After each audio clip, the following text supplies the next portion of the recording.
E aí, pessoal, boas-vindas a mais uma análise aqui da Ford College. Hoje a gente vai pegar aquele nosso template customizado da Solana e tratar ele como se fosse uma verdadeira planta de engenharia.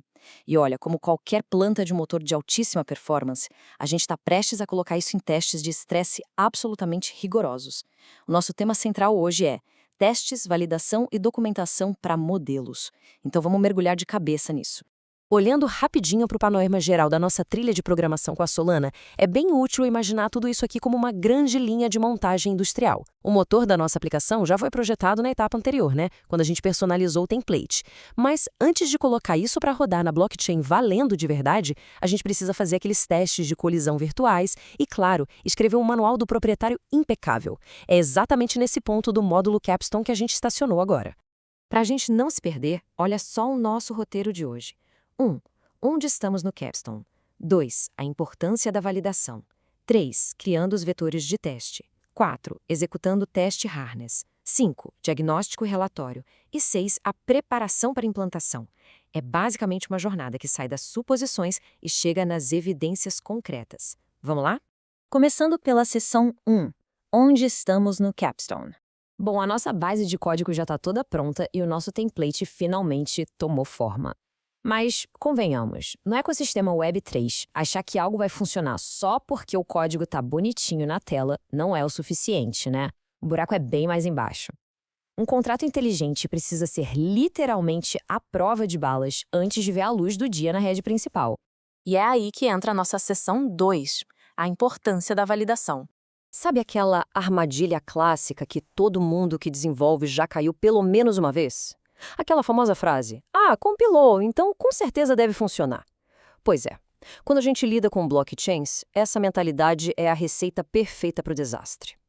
Na nossa arquitetura, existe um abismo enorme entre esperança e ciência. De um lado, a gente tem as suposições. E olha, é muito perigoso simplesmente cruzar os dedos e torcer para que a ordem dos campos e os discriminantes de Enums estejam alinhados por pura mágica. Do outro lado, a gente tem as evidências. Isso significa ter testes unitários totalmente determinísticos e comportamentos on-chain 100% previsíveis, sem deixar um milímetro de margem para dúvida. E para essas evidências pararem em pé, a gente precisa falar do coração da coisa, a serialização Borist. Trocando em miúdos, é o processo de pegar dados super complexos e traduzir tudo numa sequência de bytes exata que a blockchain consiga ler e armazenar. É tipo arrumar uma mala de viagem para um voo com regras ultra restritas, sabe? Cada camisa, cada sapato tem que estar dobrado no formato milimetricamente padronizado. Se sobrar um espacinho ou um zíper para fora, a mala não fecha e a blockchain simplesmente recusa a sua bagagem. O que nos leva a essa regra de ouro absolutamente essencial. Suposições sobre serialização devem ser convertidas em artefatos testáveis. Deixar o esquema de dados à mercê do acaso é pedir para ter contrato quebrado lá na frente. Então, tudo precisa ser provado, travado e rigorosamente documentado para garantir que a comunicação de dados na rede seja totalmente transparente e previsível. Avançando agora para a seção 3, criando vetores de teste. Para garantir que a gente cobre todas as estruturas de dados, precisamos montar 3 tipos essenciais de vetores de teste. É como um checklist prático de engenharia. Primeiro, o vetor canônico, que vai garantir que a serialização funciona perfeitamente em condições normais. Depois, o vetor mínimo, que serve justamente para dar aquela estressada no sistema usando campos vazios, tipo strings zeradas ou dados nulos. E, por fim, o vetor de fronteira. Esse é o cara que empurra a nossa arquitetura até o limite, jogando tamanhos máximos e enums super aninhados. São essas 3 chaves que vão capturar qualquer comportamento esquisito antes que vire um problema real. Partindo para a seção 4. Executando o teste harness. Agora, a gente veste o macacão de mecânico, né? O fluxo na prática começa rodando aquele comando de build clássico. Depois, a gente implementa nosso padrão de teste e roda a verificação. Mas a atenção aqui, o grande pulo do gato é o passo de travar o hexadecimal esperado. O nosso objetivo é literalmente congelar as saídas de bytes, assim, qualquer mudança acidental ou incompatibilidade no futuro vai gritar na nossa tela e a gente consegue corrigir na mesma hora.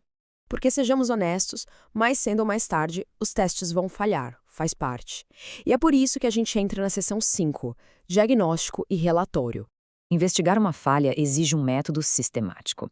Olha só, se o primeiro byte que voltar tiver diferente do que a gente esperava, a causa quase sempre é o posicionamento do discriminante de enum. Aí a gente precisa isolar a tag da variante para consertar. Agora, se rolar um desalinhamento logo depois de uma string, batata. É problema com codificação do comprimento daquela string. E se começarem a aparecer uns zeros extras do nada? Isso geralmente é um padding implícito e invisível que o compilador colocou ali. Para resolver, tem que se realizar os campos isoladamente para achar o culpado. É uma verdadeira caça ao tesouro, byte a byte. Mas escuta, só consertar o código não resolve tudo a longo prazo. A gente precisa documentar isso. Gerar um relatório de depuração direto ao ponto, tipo um arquivo Markdown bem limpo e legível por máquina, é o que garante a paz de espírito no futuro. Esse arquivo vai registrar o que deu certo, os deltas hexadecimais de onde falhou e, mais importante ainda, qual foi a causa raiz e como a gente mitigou isso. Vai por mim, um documento bem feito agora salva incontáveis horas de dor de cabeça da equipe mais pra frente. E assim a gente chega na reta final, seção 6, preparação para a implantação. Para amarrar tudo que a gente construiu nessa etapa de testes, temos alguns combinados cruciais. Primeiro, travar os vetores de teste no repositório como as nossas referências absolutas. Segundo, documentar todo e qualquer esquema ou regra de versionamento, tratando eles como verdadeiras interfaces públicas. Terceiro, se algo falhar, isole os campos meticulosamente para achar a raiz do problema. E por último, mas super importante, passem um pente fino na ortografia dos relatórios. A comunicação do projeto precisa ser tão afiada e profissional quanto o código em si. Ninguém quer ver um contrato impecável com um manual cheio de erros.